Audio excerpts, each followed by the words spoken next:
There is a story that I first encountered in the Cherokee tradition, although I've since been told that a similar story pops up in other cultures as well. But in the Cherokee version, an old man says to his granddaughter, "There is a great battle that goes on inside of people. It is the battle between two wolves, and we all have both of these wolves inside of us. One wolf is evil. It is anger, envy, arrogance, self-pity, guilt, resentment, inferiority, lies, false pride, superiority, and ego. The other wolf is good. It is joy, peace, love, hope, forgiveness, kindness, humility, generosity, truth, compassion, and faith." His granddaughter listened, thought for a moment, and then asked with some fear, "But grandfather, which wolf wins?" And her grandfather replied simply, "The one you feed." Now, I have a friend who consistently feeds the wrong wolf. You probably know someone like him. He's bitter and he's vindictive, and he holds a grudge longer than anyone else I have ever known in my life. Recently, he described to me an encounter he had had with one of his college professors. And as he spoke, I could feel the venom in his voice, and his face was twisted with rage. If I hadn't known that we graduated from college the same year, nearly 30 years ago, I would have assumed he was describing an incident from the very recent past, because the anger was so fresh, so alive. After one painful breakup, he refused to speak the name of his ex-partner, referring to him only as the evil one, for years. Now, when I think of the hurt that this friend has faced in his life, I have some sympathy for his bitterness. And of course, that's not all there is to him. He can also be loving and generous and funny and intensely loyal, and that's why our friendship has survived. But he allows his resentments to define his life. He holds them close and he feeds off of them. And as a result of spending so much time living in those feelings, he's quick to see slights and offenses even when they're not intended. And so he lives in a constant state of defensiveness. I sometimes feel really sad when I'm with him because I see that bitterness twisting him inside. I'm convinced he's feeding the wrong wolf. He's nurturing the anger and the bitterness in himself and starving the compassion and the forgiveness. Now, we all have things in our lives that hurt us, things that frighten us or anger us or embitter us. And we all have our pride and our defensiveness because we're all human. But when we allow those things to define us, when we wallow in those negative feelings, then we're giving the wrong wolf the power in our lives. And I struggled for a while trying to figure out why it is that we feed the wrong wolf so often. I mean, most of us hearing that wolf story for the first time think, well, of course. It seems so obvious that we should feed the good wolf and not the bad wolf. Of course, we should be forgiving and kind and generous and compassionate. Of course, it's not good for us to be arrogant or defensive or vindictive. End of sermon, right? Sorry. Because we so often do just the opposite, even though in our minds we know better. And I think the short answer to why we do that is because it's easier. Because it's what's encouraged and expected in much of the world we live in. Our culture is set up to reinforce the bad wolf most of the time. And feeding the good wolf is distinctly countercultural. Think about the things we learn from the time we're very small. My favorite game when I was growing up was Monopoly. I had pretty much forgotten about Monopoly until this New Year's, when my 8-year-old grandson was visiting and wanted to play it all the time. And I got a rude reminder. In case any of you are unfamiliar with or have forgotten the premise of Monopoly, it's very simple. The purpose of the game is to buy up everything you can get your hands on and bankrupt your opponents. The first player to wipe out all the other players wins. It's the quintessential American game. Now, I knew, even as a child, that there was something wrong with this. I loved to play Monopoly, but I would feel so guilty when I won. I would try to sneak money into my brothers' and sisters' accounts when they weren't looking to keep them in the game. Because if they knew they'd lost, they'd be so relieved the game was over and they could stop playing with their younger sister. But if they still had money, they'd have to keep playing. But at the same time, I hated to lose. Losing made me angry. Losing hurt my feelings. Losing made me resent whoever won.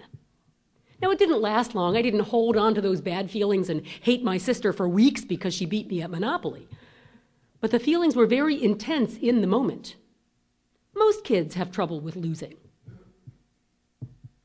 Most adults have trouble with losing, too. We learn that hatred of losing very young. It's drilled into us. What a loser. Think about it. What a loser. It's a way to write somebody off altogether. We live and breathe competitiveness from a very early age. Even those of us who were raised in households where our parents tried really hard to teach us a cooperative attitude, and we played cooperative games in Sunday school, but people still want to know who won. Like, how can you play a game if nobody wins, kids would ask.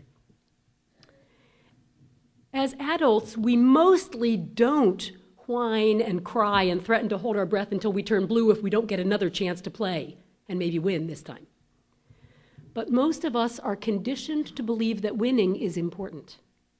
And so it's easy to start seeing everything in our lives as a win or lose scenario, even when it doesn't have to be. Think about our blind men with their elephant. Each of them was right. But each of them was also convinced that their rightness had to mean that the other ones were wrong. That's what our competitive streak does. It leaves us thinking that we have to be right, and for us to be right, someone else has to be wrong. To acknowledge that someone else might be right means that we might be wrong. And I don't know about you, but I hate to be wrong. I know I've said that before. I'm working on it, but it's a struggle. I like to be right. Even if I don't tell someone that I'm right and they're wrong, I have to go find out that I'm right, just to feel better.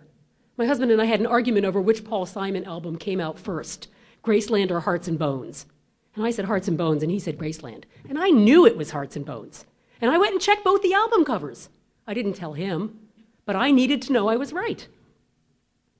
So it's very helpful for me to be reminded that sometimes there might be more than one right.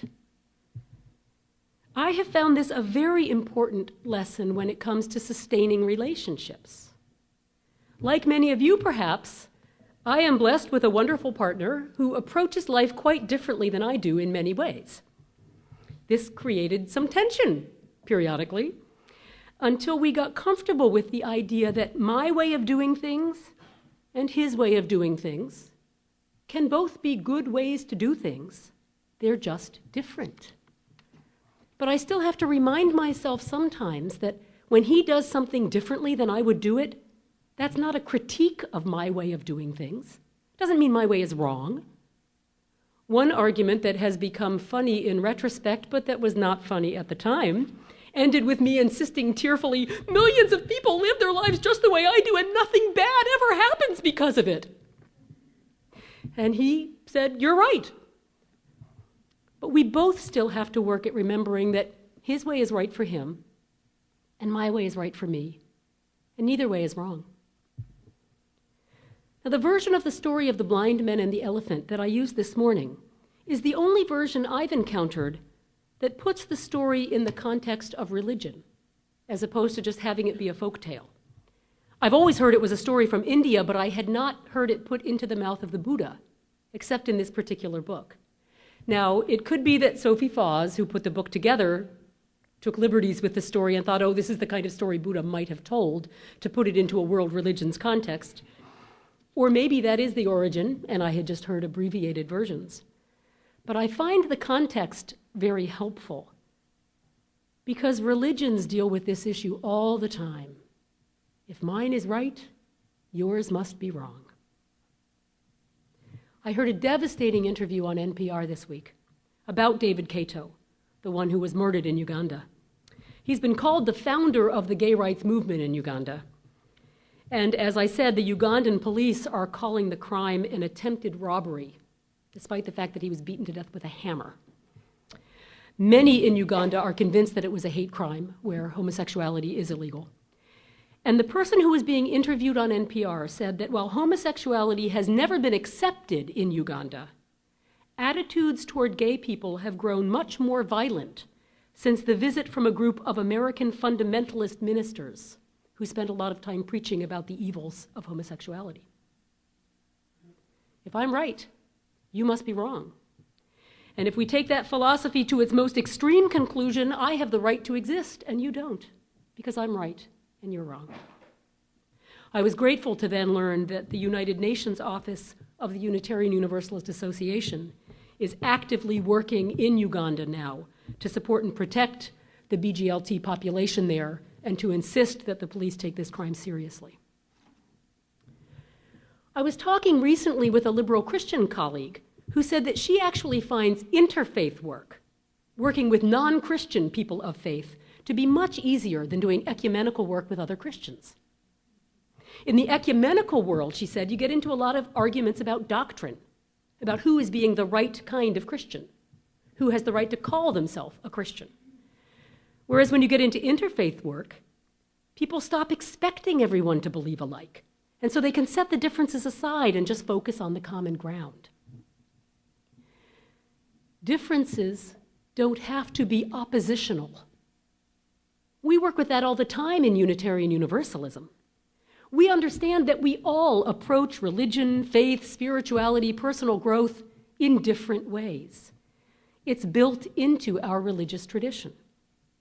So we get to practice here something that is very much needed in the wider world, a willingness to encounter differences without having to be threatened by them, without getting angry or defensive. Congregational life is not a competitive sport. Nancy Lesh often says it's not a spectator sport, and that's true too. You got to get in there and play, but nobody's keeping score. So what we do here helps teach us to feed the wolf of understanding and compassion and appreciation. There are many, many different ways that we go about feeding the wrong wolf in our lives. Each one of them could be a sermon of its own. So far, I've focused primarily on competitiveness and this need to be right, or the need to be better than. I could just as easily preach on the dangers of envy or arrogance or guilt or anger. But my point this morning is not so much which specific qualities feed that evil wolf. My point rather is that we do have a choice as to which wolf we feed. We may have little or no control over some of the things that happen to us. And because we're human, we will sometimes feel the anger and the resentment and the defensiveness that spring up in us in response to some of those events. But while we can't always control what happens, we can always make choices about how we respond to what happens. And I'm grateful to Carrie Weatherby for sharing with me a quotation from Aldous Huxley that I had not come across before, who said, "Experience is not what happens to you, it is what you do with what happens to you."